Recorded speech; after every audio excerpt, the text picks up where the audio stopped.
સૌથી પહેલાં તો ભડકો ન્યૂઝ ચેનલને ધન્યવાદ આપવા માગું છું કે એમને મને મોકો આપ્યો કે અમે બંને ભાઈઓ તથા અમારો પરિવાર જે રીતે ઝીરોમાંથી એટલે કે શૂન્યમાંથી જે અત્યારે સર્જન કર્યું છે એ તમારી સામે મૂકવા માટે એમને મોકો આપ્યો.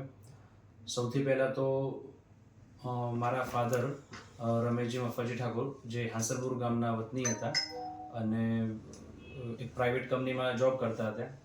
ત્યાં એમને એવો વિચાર આવ્યો કે અત્યારના મોંઘવારીવાળા જમાનામાં એકલી નોકરી કરવાથી કંઈ પૂરું થશે નહીં, તો એમના માટે એમને એક સાઇડ બિઝનેસનું વિચાર્યું અને મિત્રો સાથે મળીને એક ઇન્વેસ્ટમેન્ટ કર્યું કે ટ્રાન્સપોર્ટ કંપની એક ટ્રાન્સપોર્ટની ગાડી લાવ્યા, ટ્રક લાવ્યા અને એમાં ઇન્વેસ્ટમેન્ટ કર્યું. દિવસો જતા ગયા અને એવો અમે બંને ભાઈઓ મોટા થયા. પછી સૌથી પહેલાં મારા મોટા ભાઈ જયેશભાઈએ આ ધંધાની અંદર આગળ આવ્યા, એમનો અભ્યાસ પૂર્ણ કર્યો, જે ગ્રેજ્યુએશન પૂરું કરીને સૌથી પહેલાં એમને જોઈન કર્યો બિઝનેસ. પછી મેં મારું ગ્રેજ્યુએશન અથવા પોસ્ટ ગ્રેજ્યુએશન એટલે એન્જિનિયરિંગમાં માસ્ટર ડિગ્રી કમ્પ્લીટ કરી અને પછી હું પણ આ બિઝનેસમાં આવ્યો.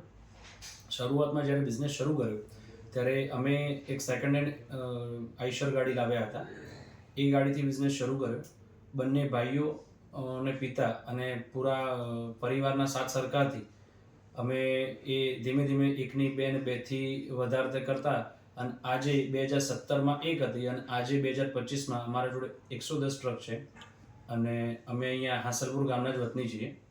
પણ જે એક ગાડીથી 110 ગાડીની જે સફર હતી એમાં ઘણા બધા પડકાર પણ આવ્યા છે અને એ પડકારને અમે ધીમે ધીમે સોલ્વ કરતાં કરતાં અહીં સુધી પહોંચ્યા છે. અને આ પડકારો ને પહોંચી વળવા માટે સૌથી પહેલાં તો અમારા પરિવારનો સૌથી મોટો સાથ સહકાર હતો અને અમે સમય મર્યાદા જોયા વગર રાત દિવસ મહેનત કરતા ત્યારે અમે આ જગ્યાએ પહોંચ્યા છીએ. એ સિવાય આ જગ્યાએ પહોંચવામાં બીજો સૌથી મોટો વાત અમારા સ્ટાફનો હતો કે અમારો સ્ટાફ, અમારા ડ્રાઈવરો, અમારા બીજા અન્ય